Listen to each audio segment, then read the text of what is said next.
Welcome back to part 2 of Silvia's testimony. Now, in part 1 we concluded with the event where the Lord had told her to go to an older sister and tell her, where you go, I go. Your God is my God, just like Ruth came to Naomi. And the Lord moved upon her that last day of this conviction. You have to do it now. And so she ran to find this person, and here this lady was on her way to see the pastor to tell him that the Lord has told her to go to India to be a missionary. Well, yes. Sister Silvia didn't know that that was what she was going to do. However, the conclusion then was that she went to the pastor and everything was approved, and so they were preparing to go to India. And so this is where we're going to begin now. Go ahead and tell us what happened. There's something very special that you found out the night that you were in your church to have that final farewell, that send-off service to go to India as missionaries. Right. Tell us what happened that evening. Well, that night I invited some friends from close friends and family. My church was there to pray for me and for my friend Elba. And it was a beautiful ceremony. But at the end of the ceremony, my mom, she asked my pastor if she can take the microphone. And she wanted to say some words to the people. My pastor said, okay, yes. And your mother was not yet born again at that point? No. She was a Catholic, Yeah. didn't know Jesus personally at all.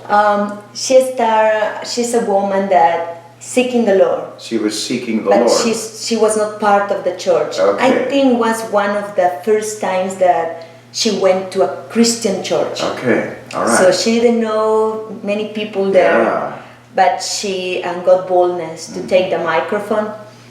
And she started saying, well, and thank you very much for love my daughter, but I want to confess something. And she said, I want to confess this, what am I going to say this night? Because if somebody here wants to practice an abortion, I will tell you, don't do it. Mm-hmm. And she said, before Silvia born, and I got pregnant with another daughter before Silvia, and I have 5 sisters, 1 brother, but my mother says that before I born, her life was in danger with my other sister that is before me. So the doctor says, Doña Gloria, you cannot have another child. And so my mom says, okay, I will not have another child. But then she got pregnant of me, right?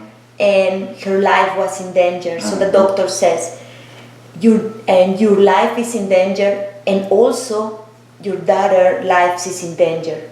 So if you allow, and you know that pregnancy go for more months, she will die, your daughter will die, or you will die. So it is better to practice an abortion right now. And my mother at that time, she said, no, I don't want. But then she came back home and she was very concerned because she said, I will die. Because the doctor said, you will leave your children as an orphanage. Do you know? My mother was thinking what to do. And at that point, one neighbor that is a good friend of my mother, she came and she said, do you know, my life is in danger. So the doctor suggests to practice an abortion. And the neighbor and friend, she said, do it, you will die. Even both of you will die, or she will die, or both of you will die. So they set an appointment to go and to practice an abortion. So that neighbor took my mother to another clinic, and my mother says that everything was ready, the needle to make the abortion and everything ready. And then my mother started crying and crying. That was right at the point that they were going to, it was by injection, they would inject something and that would have killed you. Yes. And then she would have been aborted. Right. And right before they injected the needle, she cried and said no. She said no. But when she was confessing this in the church, she was just crying and crying. And for me, I was very proud, like, because maybe this was hurting my mom for many years. Yes. So you were 25 years old at the time. When I and you had not known this at all. No. And there you are, being sent off to the mission field, and your mother gets up and says you almost were destroyed. Yes. So I just hugged my mom and I said, "Thank you, Mom. You was very brave, giving this step. You put your life in danger and you took the right decision. I'm so grateful that you give me the opportunity to live." Yes. And my mom says to the people, "Don't do it. You don't know what a child that you have in your womb, what God will use to reach other people." That's right. Yes. So, okay, now, then she went the one time to the clinic, and then the neighbor convinced her, when she didn't get the abortion done, convinced her to go to another clinic to get it done, and she went to the second clinic. Right. And then what happened? When she was there, when she said no. When they had the needle. Yes. Okay. Yes. All right. Okay. So, that was close. Close. But look at what God has done now. So you were sent off to India then. Yes. And tell me just a little bit, maybe a little something that happened, or a story or something that happened in India, and a little bit about the work that you were in. Something that when we were in India with my friend, we were doing some missionary work in villages and working with lepers in the leprosy colony and children home, in a Bible Institute, and was a ministry that have many ministries in India. But I remember one time when we were working with lepers, and they make like outreach, and they called doctors from another state, I think from England. So doctors, they were giving medicine to lepers and people from low caste, and coming and receiving a medicine. But my friend and me, we are not doctors, right? But we were just standing beside, just to welcome people. And when people they came out from the doctor, and we just pray for them. Do you need another thing? Do you need prayer? Do you have a problem? Do you know Jesus? My friend and me, we were ready for that. But I remember one of the lepers came with a child, and he has another small child. So my friend, she said, "Do you need help? I can carry you babies and just to go with the doctor." So we were taking care of the kids from the lepers, and then we didn't realize that people, they were watching at us, what we were doing. I see. Neighbors, we were watching at us. You know, in India they believe in caste. Do you know? Yes, there are different social levels. There's some who are street sweepers, and then there's the ruling caste who are way above everybody So they else. don't mix. They don't mix. Yeah. You don't touch people from a low caste. Yes. So, but for us, we are Christian. We believe. So it's no difference. No difference. So we were just playing and carrying kids and being Elva and Silvia, right? But people, they were watching at us. And one point, one woman approached to us. We believe that this woman was from high caste. High caste, yeah. So she approached to us and she said, "Can you pray for me?" And my friend said, I will pray for you. And we pray for them. Like 10 minutes later, she approached again. Can you pray for me? And we pray again. The third time, she came. Can you pray for me? And my friend said, and why do you want me to pray for you? Are you ready to pray for you? What do you want? And she said, and she was crying, I want what you have. Oh. And do you know, I am a person that I want to help others, but I cannot. Do you know, they are from low caste. And I see you just being happy, helping people, carrying children from lepers. I want what you want. And my friend says, you need Jesus. Yes. We have Jesus in our heart. And we start just sharing Jesus. The woman, they start bringing her son. And then in this time, in 1 hour, she brought a son, pray for my relative. It was beautiful. And they said, sometimes the best gospel that we can do is show Christ and the love of Christ. Live it. Yeah. Just living. Show love. You were not there preaching a message with your mouth, but you were preaching a message by what you were doing and how you were ministering to the other people. Just being what we need to be, right? Like just living. So that was the main work. How long were you in India? We were 5 years, and in these 5 years we went to Mexico maybe 2 times. Okay. For some months to renew our visas. And then, so when the 5 years were concluded, then what? What happened then? My friend Elva got married. She got married. Okay. So and we never expect that she will get married.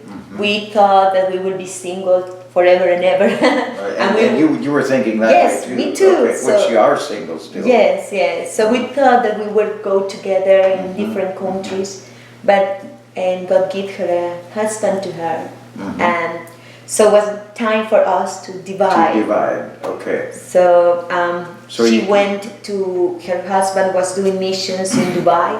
Okay. And I feel that I have a friend in Thailand, so she invited me. She said, India is not too far from Thailand. Come and visit me. So I went just for 1 month to visit her. But I didn't know that I would come back for long term as a volunteer missionary for long term in Thailand. In Thailand, okay. So that's how that was the connection to get you into Thailand. Right. Okay, so then you were there for 1 month. Then when did you move there? Or when did you go back to continue to work? I think it was in 2013 I went to Thailand. Okay. And on my way back from India to Thailand, I went in 2013. And after I spent 1 month in Thailand in a children's home working with refugees, Karen people, tribal people. Then on my way back to Mexico, I didn't know if God wants me to continue being a missionary. At that time, I didn't have enough money, just I think $10 in my hand, and that was on the way back from on my way back, on the way home. Okay. So I didn't know God. When you call us, you will provide for us. I knew that, but seems like that moment I just have $10. That's all, and no money to go back to another trip or to live in another place with $10. So in my mind says, okay, I have a degree. I am an accountant. And I will go back to Mexico and I will serve the Lord because my mission field is on earth, wherever I am. If I am in an office or if I am in a mission field, for me is missions. I am serving the Lord. So I said, just guide me, Lord. If you want me to this season to start working, I will do it and I will be happy. So I was praying for that, just with $10. And I said, but just speak clearly. Because if I go to Mexico doubting what is your will, when I am there, seeing my mom, seeing my dad, my family, I would like to stay in Mexico. So you need to have a word To make it clear, before you get touch there. my country. So on the way with $10, I remember I was in an airport. I was Malaysia, and then from there I was just, I have one cookie in my pocket. It's going to be my lunch, a cookie, and I said I need at least a cup of coffee. And in my heart I said, okay, I will stay just a few hours here in Malaysia, but I am hungry and I want a place to read my Bible and seek the Lord. But I will be in United States for 11 hours in the air to make my connection. So I was keeping my $10 to spend in the airport in United States. Okay. Here. But I feel that God was putting in my heart, go forward and ask for your coffee. This is a good place to read the Bible. And I said, okay, God, I will do it. This is what I have, you know. And I asked for my coffee, and there was a long line behind me. And I was keeping my $10. And the lady on the desk, he asked me for the money.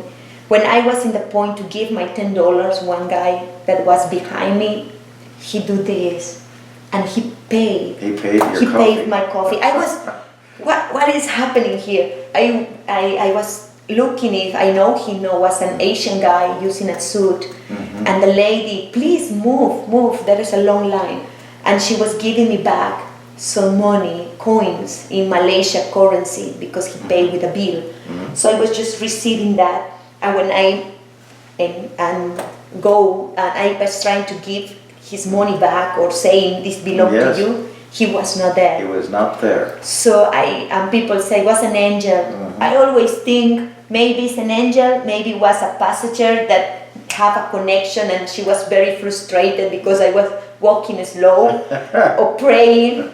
But the point was, what God showed me is that He will provide for me. He said, Silvia, I want you in the mission field. Do you know, I show you how I can provide for you for the small things, desires that you have. So don't be afraid. Don't think money is going to stop you to do what I want you to do. So when I come back to Mexico, was without money, my circumstances didn't change. But I have a strong conviction that built your faith there. Yes, I said God can raise up, can provide, using whatever. That was more than a free cup of coffee. It was God demonstrating to you that regardless of your situation and all of that, He's going to provide for you if you keep walking with Him. And for all from that point, God has been my provider. Not just material things. He has been my friend, my father, my family, and so He have never failed me. Yes. Praise the Lord for that. Now that was on the way back from that 1 month that you had been there. Yes. Okay, so then how did it come about then that you returned? I mean, you were in Thailand for most of, several years, right? Yes, 5 years. 5 years. 2014 I came back. Okay. And from this point. then you were, okay, so tell us a little bit what you were doing there, or maybe a story or two of some things that happened there. Well, I work with refugees in Thailand, and they come from Burma, and they are not living in, they are living in the border between Myanmar and Thailand.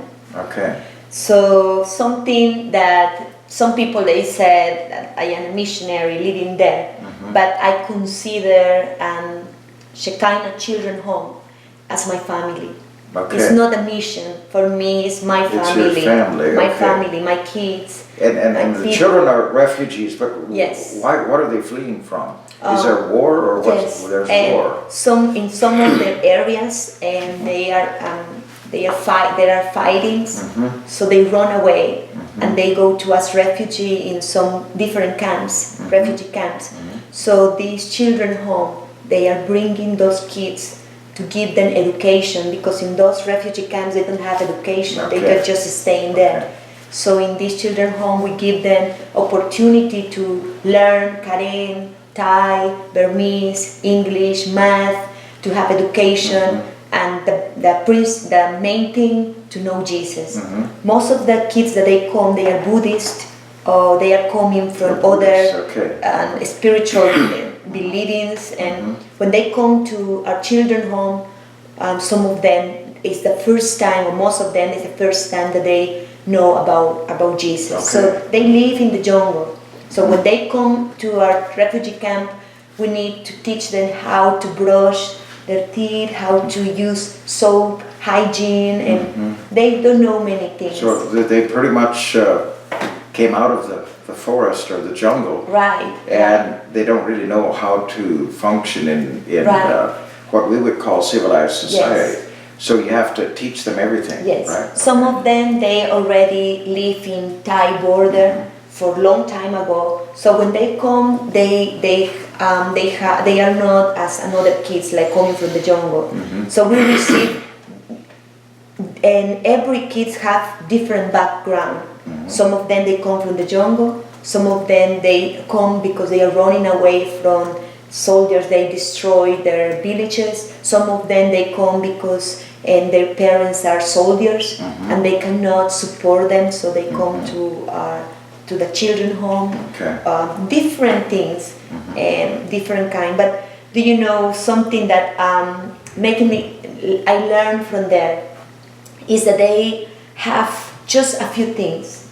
They don't have like comfortable life. Like for us, it's easy. Do you know to have a hot shower and a microwave, or to have like AC or clean water and food. Oh my! Here in the United States, it's like, even for me, it's like, oh, thank you Jesus for this abundance. It's like blessing.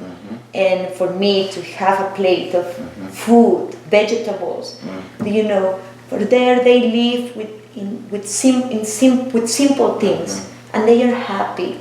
You see them worshiping God, and they don't feel that they have like a hard life, you know. Right. They are just kids playing with insects. Some of them they tie in some insects and they are playing with insects.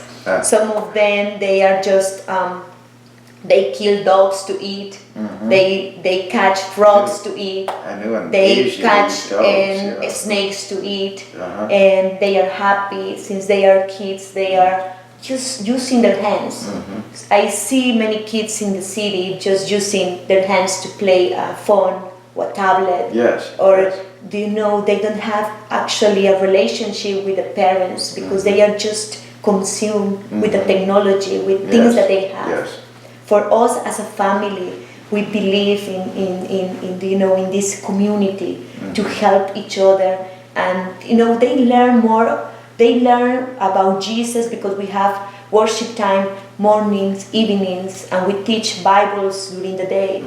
But it is like just putting in practice what we are reading. Do you know I remember one of my kids, and her name is Paiku. I love her so much, and she's like a daughter for me. And she's, I think now 13 years old, 14 years old. And last year when I was there, and her family is Buddhist, but strong Buddhist. They live in the jungle, far away from where we are. And so in her village, the monk there allow them to live in that village in peace, no in danger, with one condition. They said, each family that comes to this area need to give me a son or a daughter to work for the temple. I see. So her family give one of a member of the family. But since when she become to our Shekinah children home, and she become a Christian, strong Christian that love the Lord. So this was the same one that was given to help in the temple. Her brother. Oh, her brother. So when her family knew that she become a Christian, when she went for holidays to visit her family to the village, and they put her to work for the temple because she was Christian. So she didn't allow her to come back to Shekinah. I see. So for 1 year we didn't knew about her. Didn't know what was going on. We didn't knew, and she said that during this time she was just praying, God, I don't want to be here. They are pushing me to worship Buddha. I am just building temples for Buddha, and I know this is not my life. So she said that she went to a village, and one of our staff in Shekinah, she went to that village that is far away from where we are, like days to walk, going to the river. It is not a chance to have like connection To meet, yeah. to meet each other. Okay. But she was there. When Paeku saw this lady, she just hugged her and she said, take me home, take me home. So in secret, this lady, like that, she took her back to Shekinah without clothes, with anything, without permission from the parents. Okay. So she came back to home, and from Shekinah, she called her parents. I am home. Okay. I will stay here. So what did they say? They said, you must come back here. If you don't come back here, the mother says, I will kill myself. And she was crying, I will kill myself. Do you know? And she said, I cannot go back. And then the mother started pushing her to come back by saying, I will kill myself, and you will be the reason for why I am killing myself. And then that day I arrived when she was preparing her clothes to go back. So she was going to go back so her mom wouldn't kill herself. Yes. Oh. So I remember was like 7 hours traveling from Chemai to the city to the place where is our children home. I was tired, and I said, you know, after a long trip you want just to relax, sleep. right? Yes. But something in my heart pushed me to go in the back, knowing where the kids are sleeping, but go a little bit farther just to talk with teachers. And she was there crying, and I said, what happened? I am going home. My mom is going to kill herself. And I started speaking to her, we are your family, but I will never tell you what to do. I just want to ask you one question. This is what God wants you to do. Go back there. And she said, no. She just answered like that. So, do you rather obey God or your family? And she said, God. I just don't have the strength. And I said, your mom's life is in God's hands. You will not change anything. If it's her time up, even if you are there, something will happen. But you know, they will, because they will already have a husband for her, Buddhist husband. Oh, there. So you will come back here and you will get married with a man that we already choose for you. That's what they told her. Yes. Oh, so everything was set apart, and she said to me, let's fast and pray. And we prayed, and then next day when she decided I will stay here, her family said, okay, you don't have family anymore.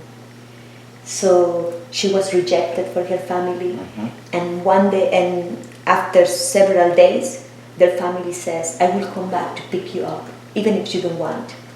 We will pick you up. So it was like amazing, because I was there. I put it in the truck. I was hiding her in some places. I contact people, please, they are coming to this place. Can you hide Paiku somewhere?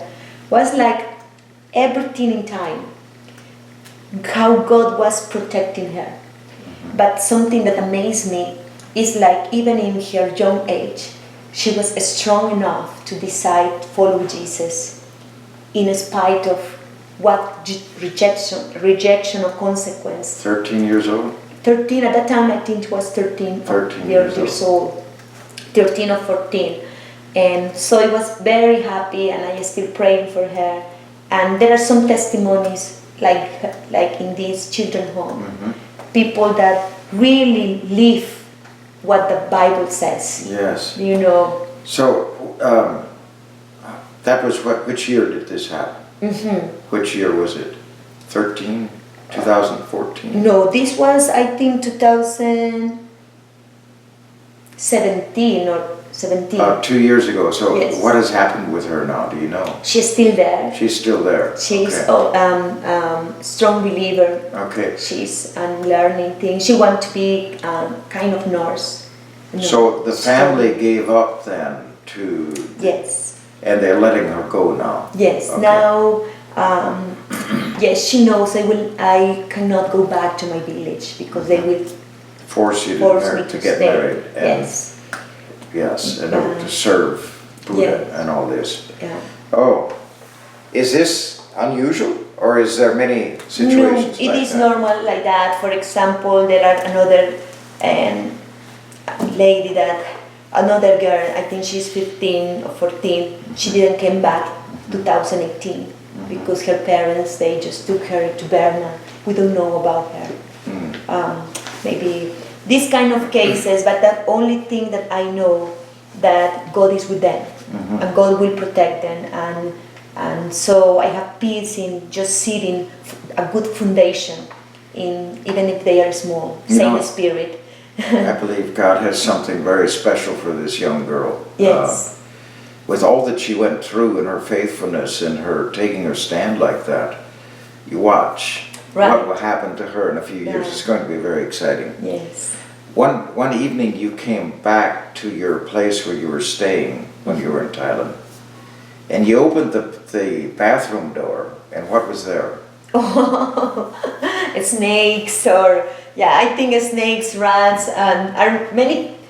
I have many stories about that. So you told me that you opened the door and there was a poisonous snake there, but you were very, very tired. Oh yeah. So then what did you do? So I said, I will kill you later if you stay there. So I just You closed the door. I closed the door, I went to bed, and I said, God give me peace, no fear, just peace, I am tired.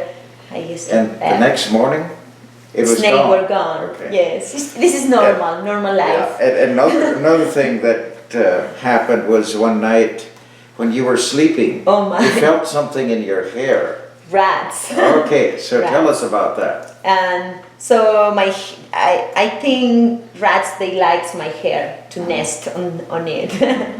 So at that time the room that I was using was not in comfortable conditions. And right now, little by little, I am making my house more comfortable, the house where I was living there.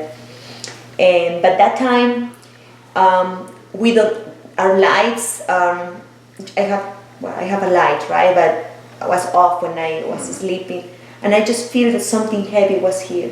In your And hair. I didn't know what is that. Something heavy was in your hair. Yes. You woke up in the middle of the night and felt something heavy on your Yes, hair. and I woke up, and when I turned on the lights, nothing was there. Okay. So for 3 nights this happened. Okay. So I said, this time I will sleep with the lights on. Was a bad idea. Oh. Because when I opened my eyes, I saw that was not a rat. Was one rat with baby rats sleeping In your in hair. my hair. So what did you do? I just shout, scream, and because it was a surprise for me. Yeah. So and then I said, now that I know that there are rats in like coming every night, after that I couldn't sleep for several nights. So I said I need a break. So I went to the city. I said I need at least 2 days just to sleep and to clear my mind, because it sounds silly, but I need something. I sleep. So when I came back, God provided a good floor for me. And one of my friends, family friends, and she stayed at that bedroom, and the same happened with her family. Rats came and jumped on the small bed that we have there. Yeah. So I think, I don't know if we're there, but when I came back after 1 week, they put a nice floor. In that way I can clean every day. And it kept the rats out. Yes, and Well, that's good. so no more problems with rats. I just need to keep that bedroom clean, and I felt it was good to give that detail because, you know, people have a little bit of an idea that what situation you were in as you were serving the Lord there. So now, life is changing for you, right? Yes. And here you were not planning to get married, No. right? No. But something happened. Here we are in Stevensville, Montana, and here you are from Mexico. You know, there's a very special connection here. Right. Right. Okay, so I think what we're going to do here is just say a little bit what happened and a little bit what the Lord is planning for the future for Right. you. And then maybe sometime we'll have a part 3 and go into more detail on that. Right. So you have met somebody, right? Right. She met somebody, and that is a big, long story in itself. And but she met Andy Shetler, and if you've watched Andy's testimony, to make a long story short, they're planning to get married. Ooh. And Yes. they're still at this point working out the details because she's from another country, and they're working on visas. Yes. So as soon as they can work out her visa to come here, to live here, they plan to get married. Right. Yeah, Right. and you're quite excited. Oh yeah. So somewhere, somehow, the Lord changed your mind about all this. Yes. Yes. And so that, I think what we're going to do, Lord willing, is sometime we'll have a part 3 with you and Andy together. Right. And this is a very worthwhile story to see how God directed things. There are some details in all of this, how the Lord brought this together, how He changed your mind, how He spoke to you, and all of this wonderful story. So, Lord willing, that'll be part 3. So for now, thank you, Silvia, Thank you. for being willing to share your testimony, and hopefully it'll be a blessing Right. to many people.